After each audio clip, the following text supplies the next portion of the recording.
5, 4, 3, 2, 1, 0.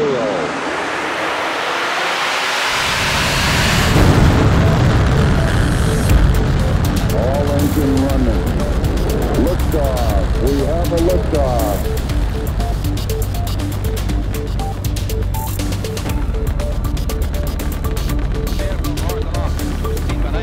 Its velocity is cut by 800 feet a second, working more directly against gravity than planned.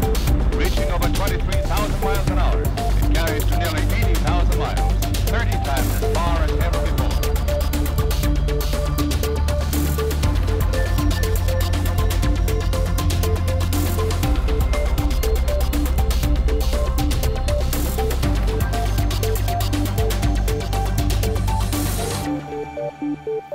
Salut Arthur. On se retrouve dans 25 minutes. Bon, ils ont un peu grugé sur le truc, mais t'as 1 minute 30, hein. T'inquiète. À tout à l'heure. Bien, merci beaucoup et merci tout le monde d'être venu. Je m'appelle Arthur Mahoumani, je suis français, parisien, mais j'habite à Londres. Je reviens de cette aventure à Burning Man. C'est un temple sans religion. Je vais en parler. C'est une conférence, c'est une conférence sur le design, mais c'est pas vraiment que le design, c'est une approche, c'est une philosophie que je voudrais vous transmettre. Donc je suis architecte, j'ai un Fab Lab à Londres, mais aussi j'écris des logiciels pour l'impression 3D et je suis enseignant à l'université de Westminster. Voilà.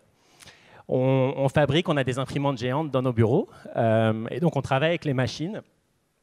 On essaye de comprendre comment est-ce que les robots vont avoir un impact sur la construction et comment ça peut s'appliquer au bâtiment et surtout comment ça peut aider à sauver la planète qui a pas mal de problèmes d'un point de vue changement de climat et tout ça. Je vais vous en parler.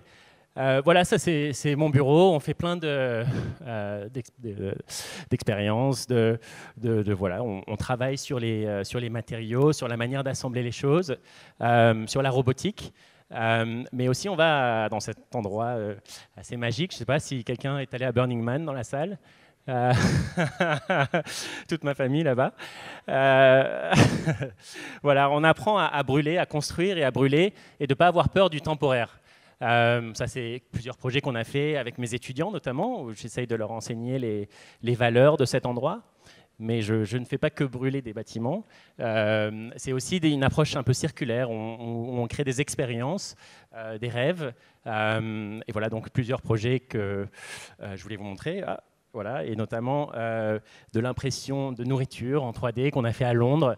Donc l'approche, ce qu'on appelle holistique, c'est-à-dire que quand on apprend le langage des machines, voilà, le code, ça permet de dessiner plus que de l'architecture. Et ça permet aussi de casser un peu les barrières de conception et de réalisation. C'est-à-dire que j'ai écrit conception, construction, conception, construction. C'est plus l'architecte qui envoie son dessin à un constructeur, c'est plutôt une sorte de compagnon, on dit master builder en anglais, et donc c'est un peu proche des cathédrales de la construction, voilà, qui permettait d'avoir une approche empirique de l'architecture. Donc comment ça marche? Je ne sais pas si vous avez déjà entendu parler du design paramétrique. Le paramétrique, c'est donc un écosystème de logiciels que les gens partagent. C'est des hobbyistes qui partagent ça et qui permettent de notamment faire émerger des projets dans l'ordinateur. Je vais vous montrer plusieurs exemples. Mais c'est aussi lié aux outils de fabrication numérique. Voilà, où je suis à Londres, à Hackney Road, une de ces petites usines. L'idée des Fab Labs, c'est qu'on arrive à démocratiser la fabrication. Donc tout le monde peut avoir accès aux imprimantes 3D, aux coupeurs laser. Et du coup, on a une approche où on partage ces techniques avec le monde entier. Et ça permet de créer une communauté de makers qui vient ensuite louer nos machines à l'heure et qui ont une petite usine à côté de chez eux. Voilà, donc tout le monde peut être créatif. Je ne crois pas vraiment en la séparation des créatifs contre les matheux, etc. Je pense qu'on a tous ça en nous. Et en tant qu'architecte, moi, on me disait oh, « tu vas être au chômage, architecte, c'est très dur ». Et ben, au final, on peut avoir une approche un peu plus proactive des projets. On peut chercher de l'argent. Il y a donc le crowdfunding qui nous permet de confronter nos idées aux gens. Voilà. Donc, un peu sur l'approche paramétrique, ça, c'était un de mes premiers projets avec Karen Millen. C'était c'était une vitrine, mais on intègre la physique dans l'ordinateur, donc on crée des simulations de pliage, et ça nous permet d'influencer un matériau qui est au final assez simple, avec des paramètres qui sont liés au matériau, à la manière dont on l'attache, et qui nous permet de créer des formes qui sont un peu magiques, c'est-à-dire qui créent une perception un peu différente. Et grâce à ce projet, il y a des ingénieurs qui m'ont dit « Ah, tu ne peux pas faire ça en bois ?» Comme j'aime bien les challenges, j'ai dit oui, même si je n'avais aucune idée. Mais c'est comme ça qu'on innove, je pense. C'est quand on n'est pas sûr. Donc voilà, ça c'est Bura Happold, c'est des ingénieurs en bois. Et on a utilisé une approche qui est open source, qui est en ligne, qui s'appelle le Lattice Hinge. Et donc grâce à des coupages des petites stries avec le laser, ça permet de plier le bois et de lui donner une forme un peu inhabituelle. Et donc cette forme, vous pouvez la voir, ça nous permet de faire plein de maquettes. Donc à la place de faire des petites maquettes qui représentent l'objet, c'est l'objet à taille réelle. Donc on montre au client le vrai objet. Ça nous permet de travailler sur la chose finie. D'où aussi l'approche dont je parlais, qui est proche des cathédrales, où le compagnon va travailler avec son bois et comprendre ce qui se passe. La séparation entre le concepteur et la construction, encore une fois, est cassée. Voilà, donc ça c'est l'installation, donc on installe les projets, et ça nous permet de faire une complexité qui serait impossible, je pense, si on l'a dessiné dans l'ordinateur. Si on était déconnecté de nos machines, je pense qu'on n'arriverait pas à ça. Ça nous permet aussi de comprendre comment on peut avoir une approche modulaire. C'est-à-dire qu'il n'y a que 3 modules pour créer cette complexité, ce qui nous permet de réduire les coûts, de mieux comprendre les choses. Voilà.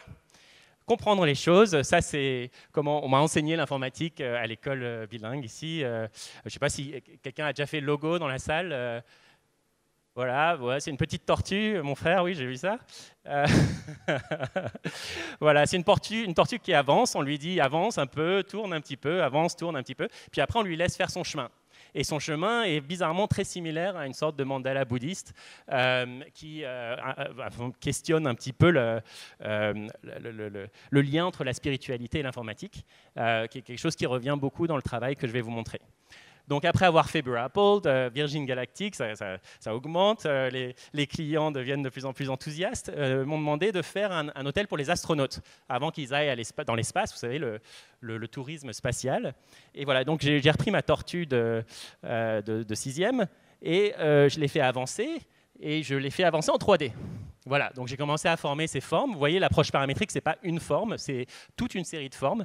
Et en la faisant avancer, la tortue, je pouvais dire, le soleil va rentrer dans le bâtiment quand il fait froid, et puis je vais bloquer ou diffuser le soleil s'il fait trop chaud. Donc ça permet de faire grandir une architecture, de la faire grandir comme une plante qui pousse, plutôt que de la dessiner du top-down. On appelle ça le bottom-up. Voilà. Donc c'était cette approche qui a permis de faire cet espace. Malheureusement, il y a eu des problèmes avec Virgin Galactic et on n'a pas pu faire le projet. Mais pendant ce temps-là, moi j'ai installé mes machines parce que ce qui m'intéressait, c'était aussi la démocratisation des machines. Donc ça, c'est le G-Code, General Code, inventé à MIT. Et donc, vous avez des valeurs X, Y, Z et puis une valeur E d'extrusion. Donc c'est la manière dont les machines impriment en 3D, et c'est l'idée de pouvoir envoyer ou de dessiner un mouvement plutôt qu'une forme finie. Et c'est le principe de Silkworm, le logiciel qu'on a développé, qui est open source, et ça permet de créer des formes qui sont complètement impossibles si on utilise les outils de tranches en 3D qui sont existantes.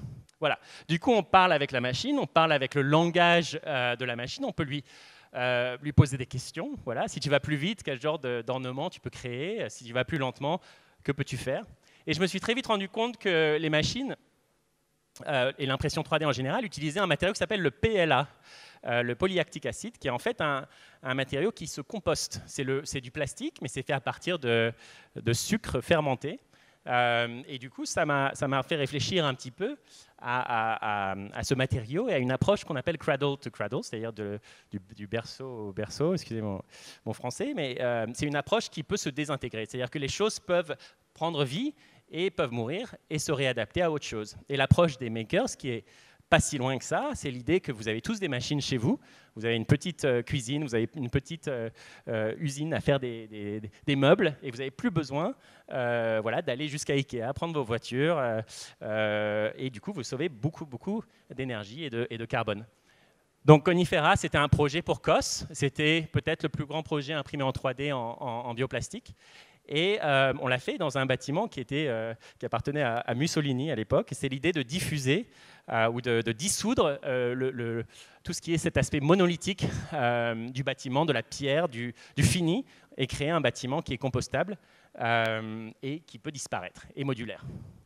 Voilà, donc on a utilisé du bois, un mélange de bois et de bioplastique, et on a essayé de dissoudre cette grille rigide avec les éléments existants, dont la nature et le naturel. Le nature et l'artificiel. Donc vous voyez l'arbre qui crée des trous, les colonnes qui créent des trous et tout ça.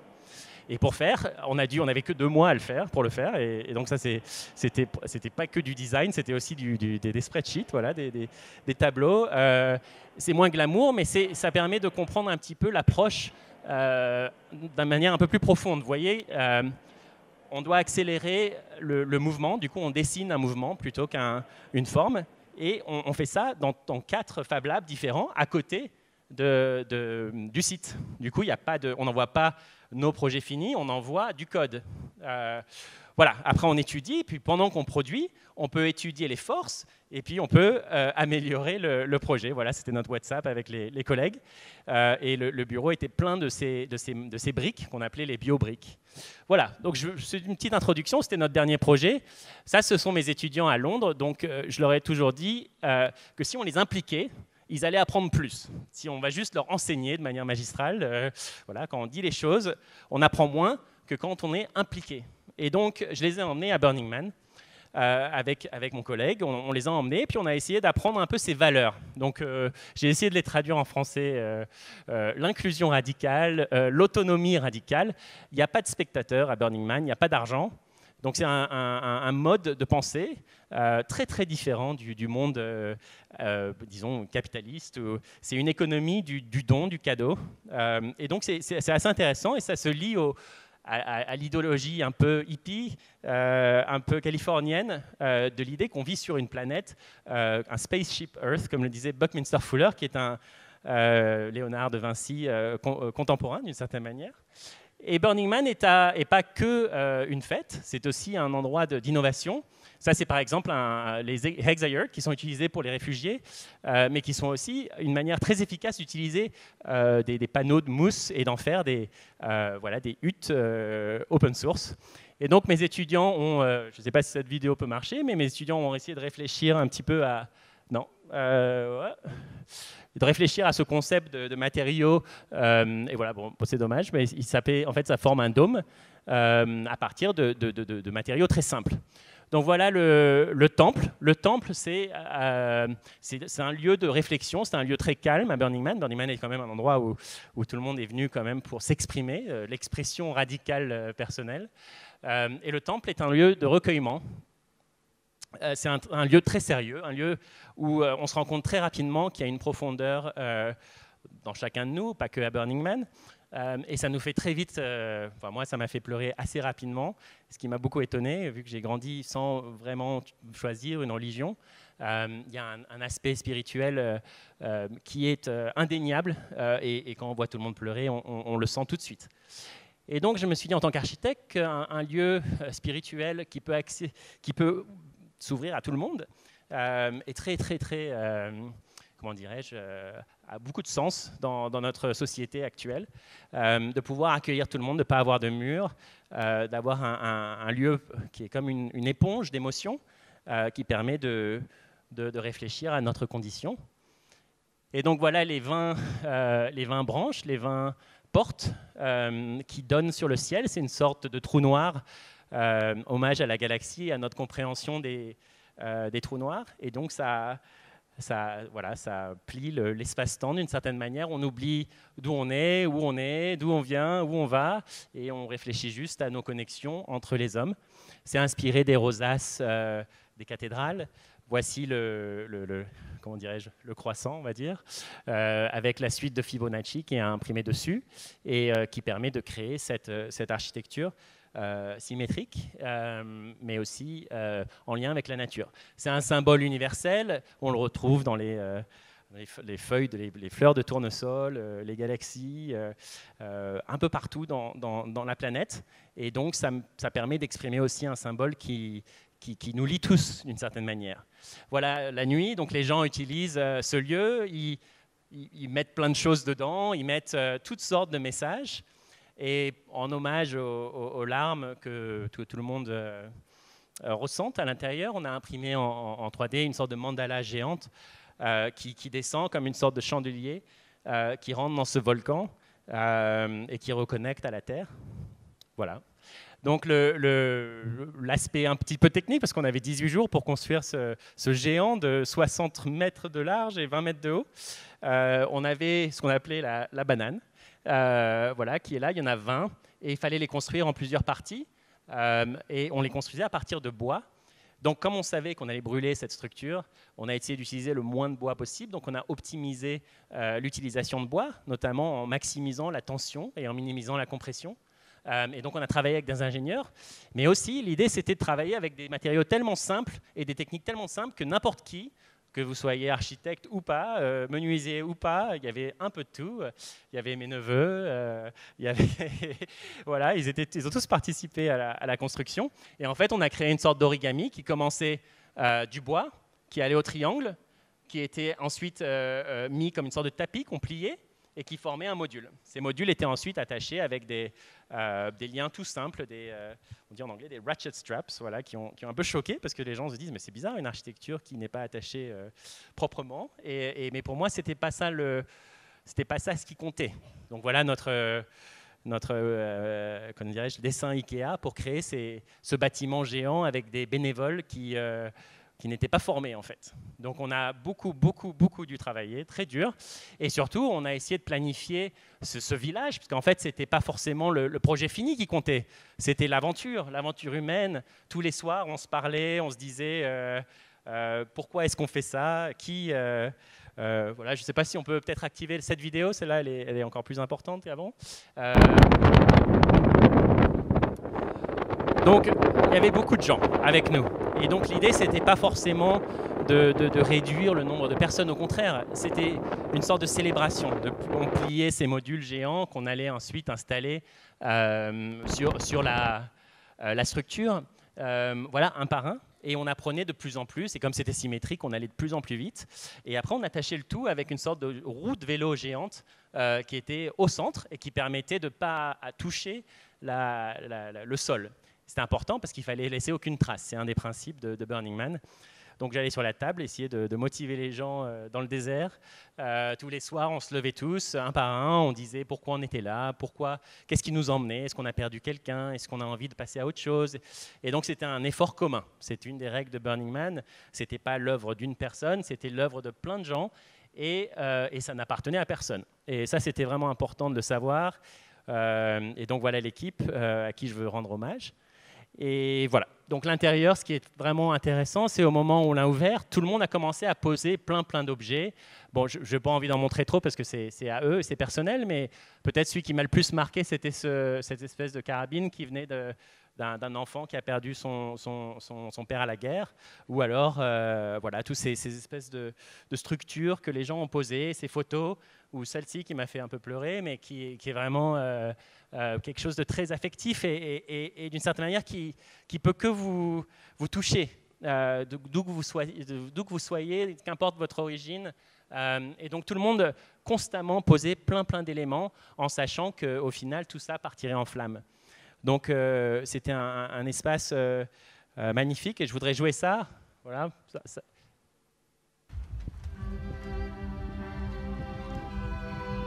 Vous reconnaissez peut-être.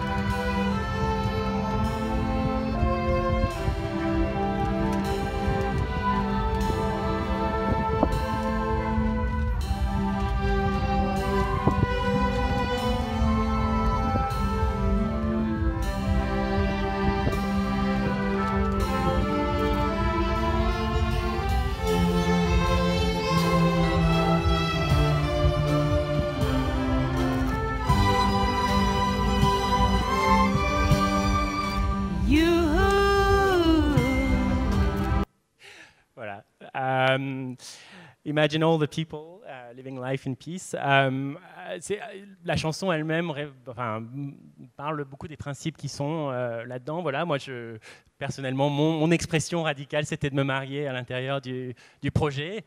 Voilà, il y a ma mère ici avec le mégaphone essayant de faire un discours en anglais. On était tous très heureux.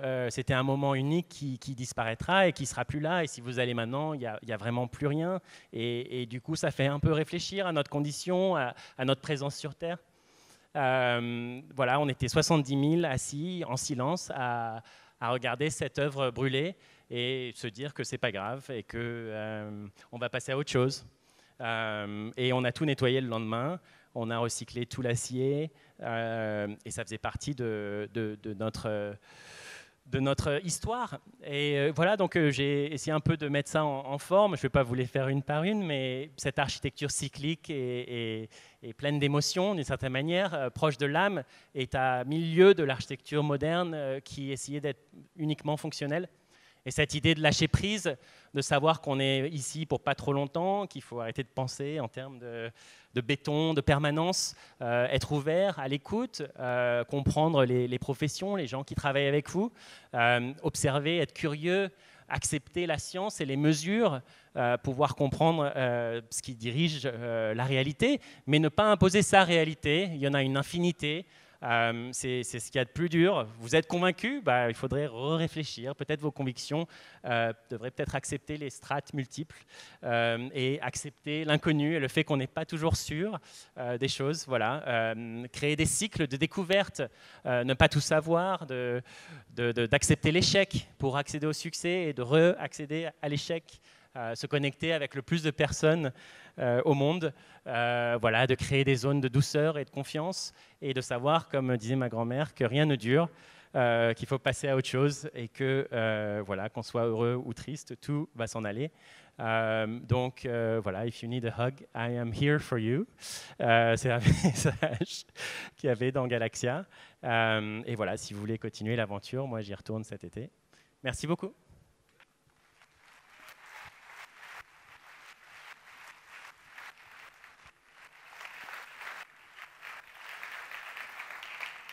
Ouais, c'est canon, non hein Alors, félicitations pour deux trucs.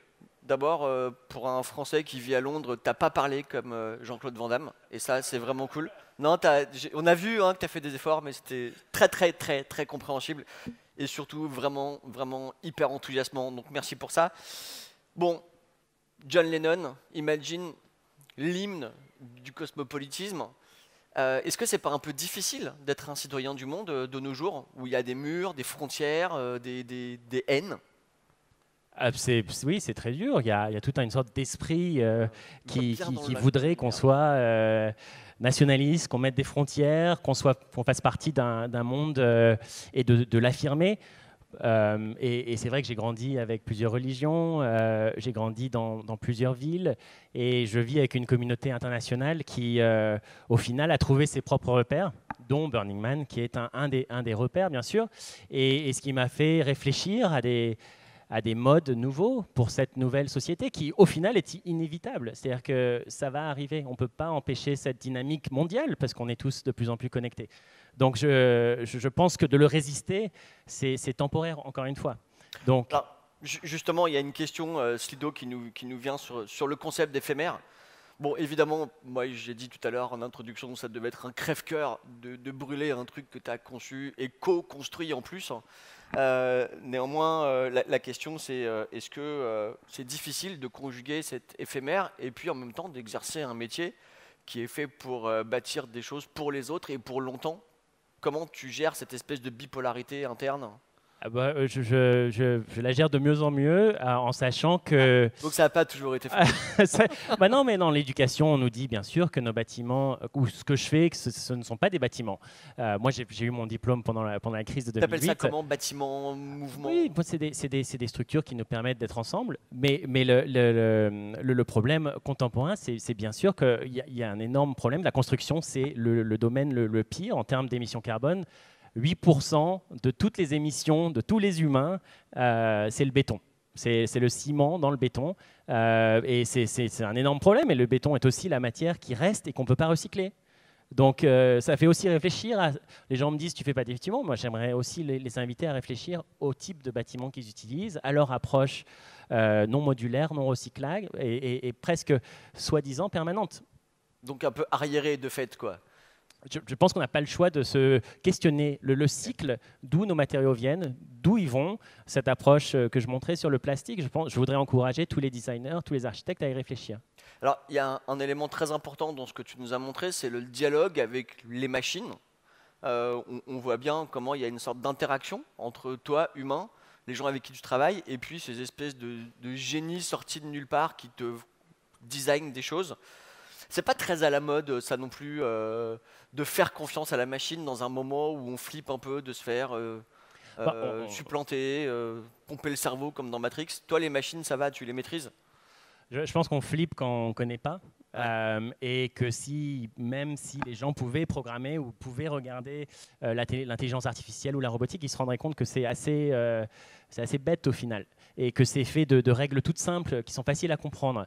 Et j'encourage tout le monde à essayer de même faire des introductions au code, de comprendre tout ça. J'ai eu la chance de grandir avec ça, mais tout le monde n'a pas cette chance. Du coup, la peur est la première chose qui vient.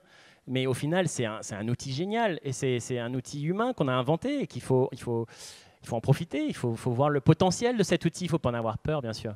Alors, je crois que c'est en direct live. On peut commenter un peu ce qui se passe. Donc, à quand un film? Tu pourrais en faire un film magnifique, nous dit Vic.